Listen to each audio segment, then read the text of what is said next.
বন্ধুরা, শীতের প্রায় মাঝামাঝি হয়ে গেল, এখনো কি তোমাদের লাউ গাছের মধ্যে সেইভাবে স্ত্রী ফুল ও লাউ আসছে না? যদিও বা লাউ গাছের মধ্যে এই সময় তোমাদের কিছু স্ত্রী ফুল ও লাউ ধরতে শুরু করছে, সেগুলি কি কিছুদিনের মধ্যেই গাছ থেকে শুকিয়ে ঝরে পড়তে আরম্ভ করছে? এবং এর পাশাপাশি এই সময় কি লাউ গাছের পাতার মধ্যে এই ধরনের কিছু ছোপকে তোমরা লক্ষ্য করতে পারছো? কিভাবে এই সমস্যা থেকে তোমরা মুক্তি পেতে পারবে? তোমাদের লাউ গাছগুলোকে কিভাবে এই সময় সুস্থ রাখতে পারবে? কিভাবে শীতের শেষ মুহূর্তে দাঁড়িয়ে তোমাদের লাউ গাছের মধ্যে তোমরা প্রচুর পরিমাণে স্ত্রী ফুল এবং লাউকে ধরাতে পারবে? এই নিয়ে কি তোমরা দুশ্চিন্তায় ভুগছো? তাহলে এই ভিডিওটা একটু স্কিপ না করে সম্পূর্ণ দেখতে থাকো, কারণ আজ আমরা জানবো মাত্র 1 সেকেন্ডের কাজে আমরা 7 দিনের ভেতরেই কিভাবে লাউ গাছের মধ্যে প্রচুর পরিমাণে স্ত্রী ফুল এবং লাউকে ধরাতে পারবো। এই শীতের শেষ মুহূর্তে দাঁড়িয়ে আমাদের লাউ গাছ থেকে প্রচুর পরিমাণে কিভাবে আমরা ফলনকে পেতে পারবো, লাউ গাছের পাতার মধ্যে এই ছোপগুলোকে কিভাবে আমরা দূর করতে পারবো। তো তোমরা যারা এই সময় লাউ গাছ থেকে অধিক পরিমাণে স্ত্রী ফুল এবং লাউকে পেতে চাও, তাদের জন্য এই ভিডিওটা কিন্তু খুবই গুরুত্বপূর্ণ হতে চলেছে। তাই এই ভিডিওটাকে শুরুতেই একটা লাইক করে দাও, এবং যারা কার্তিক হর্টিকালচারে নতুন এসেছো তারা অবশ্যই কিন্তু চ্যানেলটাকে সাবস্ক্রাইব করে রাখো। তো বন্ধুরা, লাউ গাছে এই সময় প্রচুর পরিমাণে স্ত্রী ফুল ও লাউকে ধরাতে হতে গেলে যে 1 সেকেন্ডের কাজটাকে তোমাদের এই সময় করতে হবে, সেই কাজটাকে করার আগে আমাদের কিন্তু লাউ গাছের কিছু কনসেপ্টকে ভালো করে কিন্তু বুঝতে হবে। সেটা হলো বন্ধুরা, এই যে তোমরা লাউ গাছের ডগাটাকে দেখছো, এই লাউ গাছের ডগাটা কিন্তু আমার মেন কাণ্ড থেকে উঠে এসছে, মানে এটা লাউ গাছের প্রধান শাখা বলতে পারো। এই প্রধান শাখাতে যেটা হয়, প্রচুর পরিমাণে কিন্তু পুরুষ ফুল আসতে শুরু করে, একটাও কিন্তু আমরা স্ত্রী ফুল পাই না। এইভাবে যদি আমরা গাছগুলোকে রেখে দিই বা এই শাখাটা যদি বৃদ্ধি হতে থাকে, তাহলে গাছের মধ্যে কিন্তু আমরা কখনোই স্ত্রী ফুলকে আনতে পারবো না। তাই আমাদের যেটা করতে হবে, আমাদের কিন্তু এই শাখাটাকে কিন্তু পূর্ণ করতে হবে। তোমরা দেখতে পাচ্ছ এই শাখাটার যে ডগাটা আমি কিন্তু পূর্ণ করে দিচ্ছি, কিন্তু পূর্ণ করার ক্ষেত্রে তোমাদের একটা বিষয়কে মাথায় রাখতে হবে, যখন আমাদের লাউ গাছের মধ্যে 7 থেকে 8টা পাতাকে আমরা লক্ষ্য করতে পারবো, তখনই কিন্তু আমরা সেই ডগাটাকে এইভাবে কিন্তু পিঞ্চ করে দেবো। এক্ষেত্রে যেটা হবে, এখান থেকে কিন্তু নেক্সট জেনারেশন বা 2G শাখা কিন্তু বের হবে, এবং সেই 2G শাখার মধ্যে আমরা কিন্তু 25% আমরা স্ত্রী ফুল আনতে পারবো এবং 75% কিন্তু পুরুষ ফুল আসবে।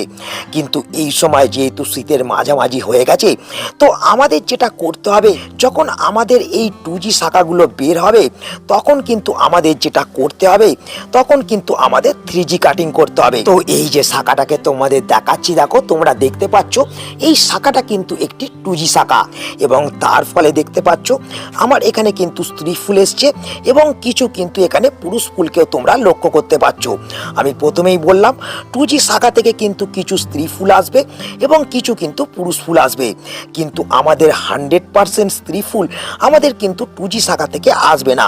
সেক্ষেত্রে আমাদের যেটা করতে হবে, আমাদের 2G শাখারও যখন 7 থেকে 8টা পাতা হয়ে যাবে, তখন কিন্তু আমরা এই 2G শাখার ডগাটাকেও এইভাবে কিন্তু পিঞ্চ করে দেবো। সেক্ষেত্রে যেটা হবে, এইখান থেকে কিন্তু 3G শাখা বেরোতে আরম্ভ করবে, যাকে আমরা 3rd জেনারেশন বলবো। সেই 3rd জেনারেশনের মধ্যে কিন্তু প্রচুর পরিমাণে আমরা স্ত্রী ফুলকে লক্ষ্য করতে পারবো এবং পুরুষ ফুল প্রায় থাকবে না বললেই চলবে। তো এক্ষেত্রে কিন্তু বন্ধুরা, এই যে আমরা 3G কাটিংটা করলাম, এই 3G কাটিং করার পর আমরা প্রচুর পরিমাণে স্ত্রী ফুল এবং লাউকে কিন্তু আমরা ধরাতে পারবো। কিন্তু এই 3G কাটিং এর পরেও আমরা কিন্তু 4G এবং 5G কাটিংও করতে পারি। সেক্ষেত্রে যেটা হবে, সেটা হলো লাউ গাছের প্রত্যেকটা গাঁটে গাঁটে কিন্তু স্ত্রী ফুল আসতে শুরু করবে। তোমরা এখানে দেখতে পাচ্ছ এই গাঁটের মধ্যে কিন্তু আমার 2টো কিন্তু স্ত্রী ফুল এসছে, এবং এই শাখাটা যত বড় হবে, তত কিন্তু প্রত্যেকটা গাঁটে গাঁটে আমরা স্ত্রী ফুলকে আনতে পারবো। তো এইভাবে আমরা 4G কাটিং করার পরে আমরা কিন্তু এইভাবে এই ডগাটাকেও কিন্তু পিঞ্চ করে দেবো, তাহলে কিন্তু এটা হয়ে যাবে 5G কাটিং। তো বন্ধুরা, এইভাবে সুন্দরভাবে যদি আমরা 1 সেকেন্ডের মাথাতে এই ডালগুলোকে আমরা কেটে দিতে পারি, তাহলে কিন্তু আমাদের গাছের মধ্যে আমরা এই সময় প্রচুর পরিমাণে স্ত্রী ফুল এবং লাউকে কিন্তু আনতে পারবো। কিন্তু বন্ধুরা, যখনই লাউ গাছের মধ্যে প্রচুর পরিমাণে স্ত্রী ফুল এবং লাউ আসতে শুরু করে, তখনই কিন্তু লাউ গাছের মধ্যে আমরা বিশেষ কয়েকটি সমস্যাকে কিন্তু লক্ষ্য করতে পারি এবং সেই সমস্যাগুলিকে নিয়ে তোমরা কিন্তু সকলেই নাজেহাল হয়ে পড়ো। যখন আমাদের লাউ গাছের মধ্যে প্রচুর পরিমাণে স্ত্রী ফুল আসতে শুরু করে, আমরা দেখি হঠাৎ করে সেই স্ত্রী ফুলগুলো কিন্তু গাছ থেকে ঝরে যেতে আরম্ভ করে। আবার তার সঙ্গে সঙ্গে কিছু স্ত্রী ফুল থেকে যদি লাউয়ে পরিণত হয়, সেই লাউগুলিও কিন্তু ছোট অবস্থায় হলুদ হতে শুরু হয়ে যায় এবং অনেক সময় দেখা যায় ছোট ছোট লাউগুলি সঠিকভাবে বৃদ্ধি বিকাশ হতে চায় না। তো বন্ধুরা, শুরুতেই আমাদের মাথায় রাখতে হবে, গাছের মধ্যে প্রচুর পরিমাণে স্ত্রী ফুল এলে সেই স্ত্রী ফুল থেকে ফলে পরিণত করার জন্য আমাদের কিন্তু গাছের মধ্যে সঠিক খাবারকে প্রোভাইড করতে হবে। আমাদের গাছের মধ্যে যখনই খাবারের অভাব হতে শুরু হবে, তখনই কিন্তু স্ত্রী ফুল গাছ থেকে ঝরে যাবে, স্ত্রী ফুল থেকে ফলে পরিণত হবে না।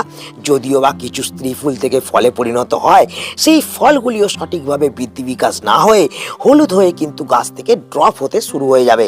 তো সেক্ষেত্রে আমরা কোন ধরনের খাবারকে প্রয়োগ করলে আমরা এই সমস্ত সমস্যাকে বন্ধ করতে পারবো, সেটা কিন্তু আমরা অনেকেই বুঝতে পারি না। তো বন্ধুরা, আমাদের লাউ গাছের প্রত্যেকটা স্ত্রী ফুলকে ঝরে যাওয়ার হাত থেকে বাঁচাতে হতে গেলে, প্রত্যেকটা স্ত্রী ফুল থেকে আমাদের লাউকে পেতে হতে গেলে, আমাদের এই সময় যে খাবারটাকে প্রয়োগ করতে হবে সেটা হলো বন্ধুরা এটা।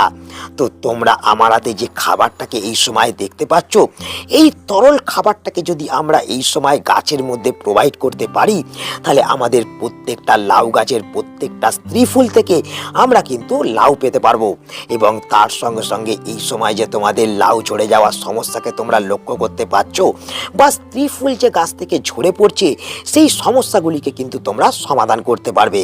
তো বন্ধুরা, এই খাবারটাকে আমরা কিভাবে তৈরি করব, কিভাবে গাছের মধ্যে প্রয়োগ করব, তো চলো সময় নষ্ট না করে সেটাকে দেখে নেওয়া যাক। তো বন্ধুরা, আমাদের লাউ গাছের জন্য এই খাবারটিকে তৈরি করতে হলে আমাদের প্রথম যেটা লাগবে সেটা হলো জল। তোমরা দেখতে পাচ্ছ আমি কিন্তু এই পাত্রের মধ্যে 500 ml পরিষ্কার জলকে নিয়ে নিয়েছি এবং এই জলের সঙ্গে আমাদের প্রথম যে জিনিসটাকে মেশাতে হবে সেটা হলো বন্ধুরা এটা। তো তোমরা আমার হাতে যেটা দেখছো সেটা হলো মিউরেট অফ পটাশ, যাকে আমরা এমওপি বলে থাকি। লাল পটাশ হিসেবে আমরা যে কোনো ফার্টিলাইজারের দোকান থেকে কিন্তু এটাকে সংগ্রহ করে নিতে পারবো এবং এই লাল পটাশের বদলে তোমরা কিন্তু সাদা পটাশকেও ব্যবহার করতে পারো। তো লাল পটাশ যদি আমরা এক্ষেত্রে ব্যবহার করি, আমরা 500 ml জলের মধ্যে 1 চামচ ব্যবহার করব। যদি আমরা সাদা পটাশকে ব্যবহার করি, সেক্ষেত্রে কিন্তু আমরা 500 ml জলের মধ্যে 2 থেকে 3 গ্রামকে কিন্তু ব্যবহার করব। তো প্রথমে আমরা এই লাল পটাশকে কিন্তু এই জলের মধ্যে দিয়ে সুন্দরভাবে জলটাকে কিন্তু আমরা গুলতে থাকবো। কিন্তু বন্ধুরা, স্বাভাবিক পর্যায়ে এই লাল পটাশ কিন্তু জলের সঙ্গে চট করে মিশতে চায় না।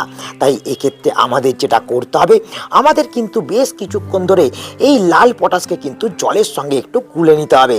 তো যখন আমরা দেখব এই লাল পটাশটা আমাদের জলের মধ্যে পুরোপুরিভাবে মিশে গেছে, তখন আমাদের যে জিনিসটা এই জলটার সঙ্গে মেশাতে হবে সেটা হলো বন্ধুরা এটা।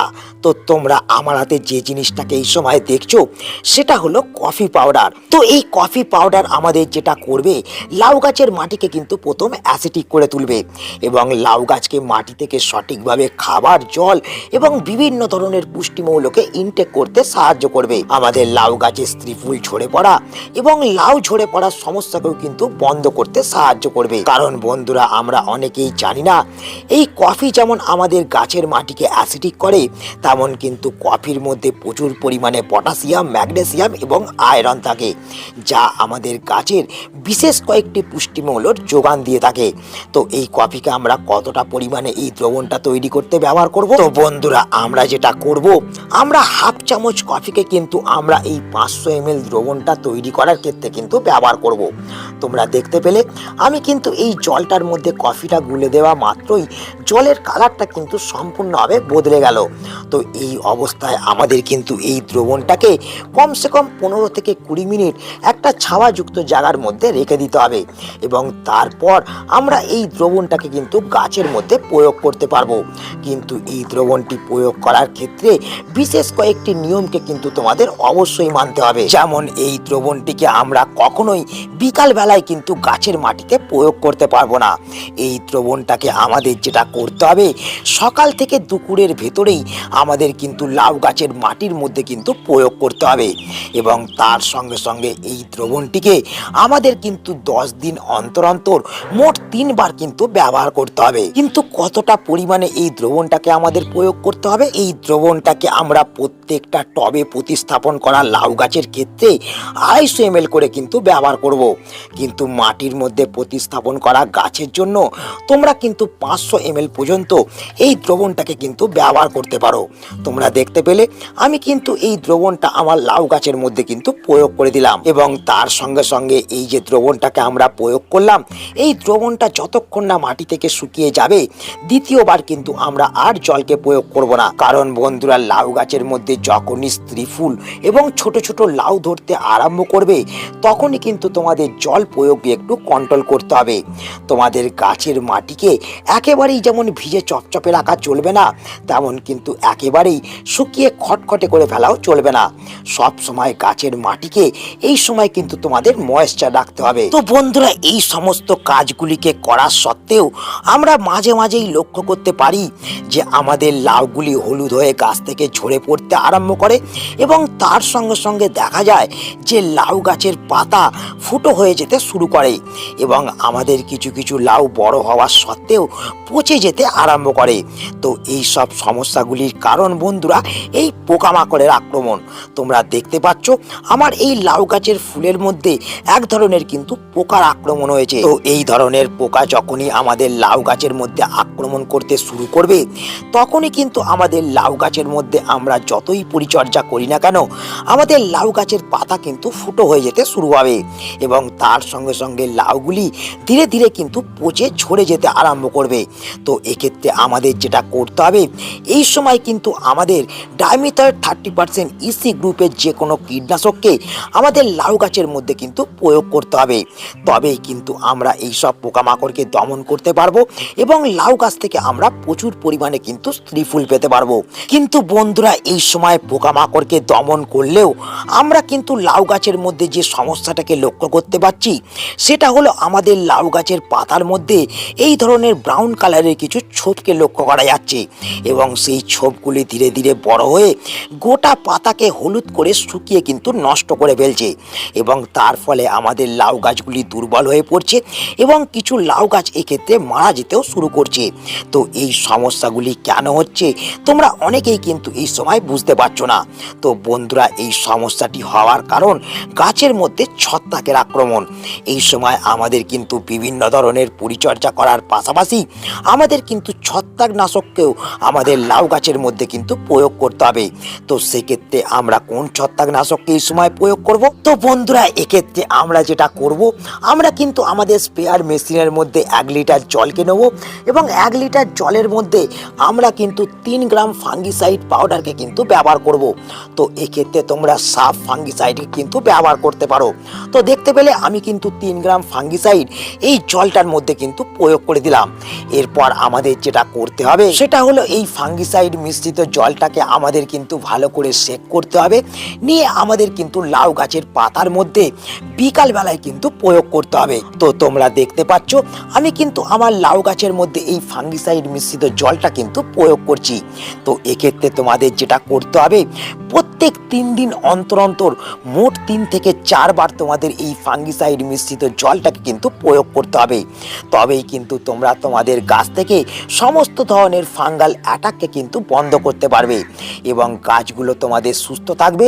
প্রত্যেকটা লাউ গাছ থেকে তোমরা কিন্তু প্রচুর পরিমাণে ফলনকে পেতে পারবে। তো তাই আজ এই ছোট্ট ভিডিওটাকে এখানেই আমি শেষ করছি। আশা করি এই ভিডিওটা তোমাদের সকলের কাজে লেগেছে। যদি ভিডিওটা ভালো লাগে তাহলে অবশ্যই ভিডিওটাকে একটা লাইক করে দেবে, তোমাদের বন্ধুদের কাছে শেয়ার করে দেবে। যারা নতুন বন্ধু চ্যানেলে প্রথম, অবশ্যই কিন্তু চ্যানেলটাকে সাবস্ক্রাইব করে রাখবে। তো দেখা হচ্ছে আবার একটা নতুন ভিডিওতে। সকলে ভালো থেকো, নমস্কার।